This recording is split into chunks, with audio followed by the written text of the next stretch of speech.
DK Mithila express film का audio video सबसे पहले आप तक पहुंचे तो हमारे चैनल को लाल बटन दबाकर सब्सक्राइब करें और बेल आइकन को दबाना ना भूलें।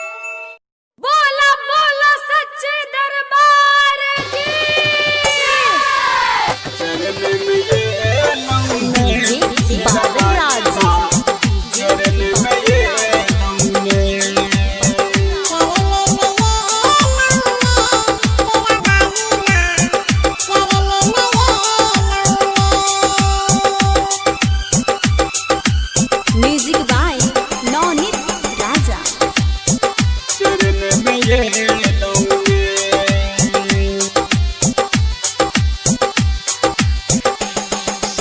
चरण में ये लौने शेरा वाली माँ, चरण में ये लौने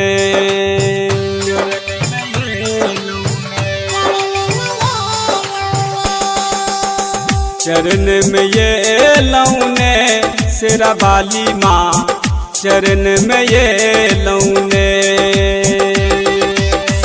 हाथ में माता जी नाग जे देख लऊं, हाथ में माता जी नाग जे देख लऊं, बीन बजे लौने शेरा वाली माँ, बीन बजे लौने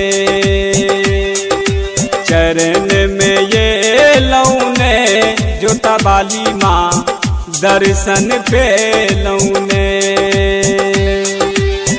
साथ में लई लऊं नारियल चुंदरी, साथ में लई लऊं नारियल चुंदरी, पान प्रसाद अड़हुल फूल माला, चरण यहाँ के चढ़े लो हाथ जोइर माँ विनती के लऊं, हाथ जोइर माँ विनती के लऊं, शीश झुके लऊं ने शेरा वाली माँ, चरण में ये लऊं ने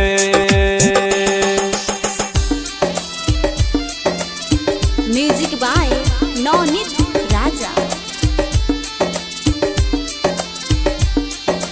DJ Badal Raj.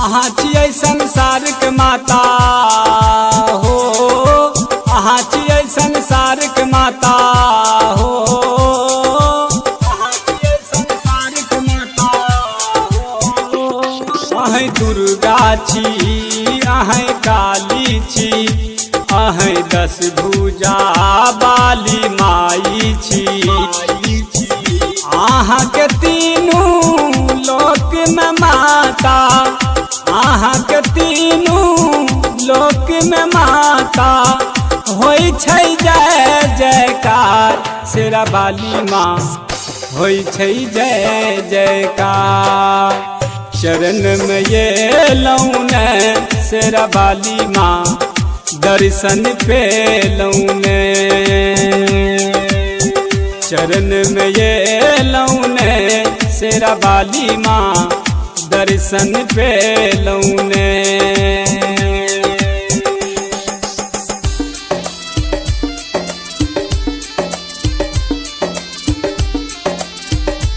Music by नौनीत Raja. DJ बादल राज।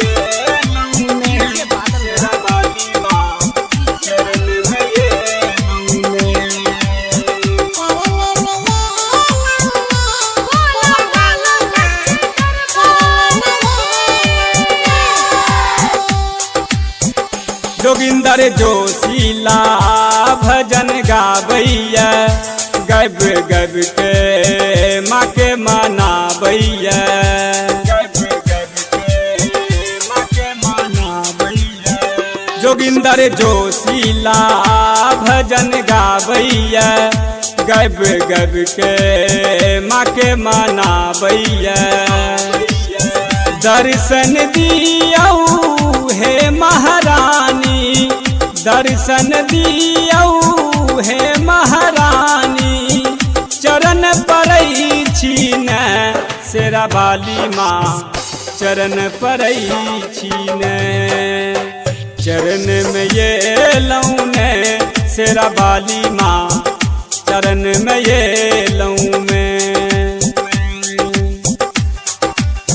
चरण में ये लऊं ने शेरा वाली माँ दर्शन के लऊं ने। Vaishnavi recording studio अखतवारा।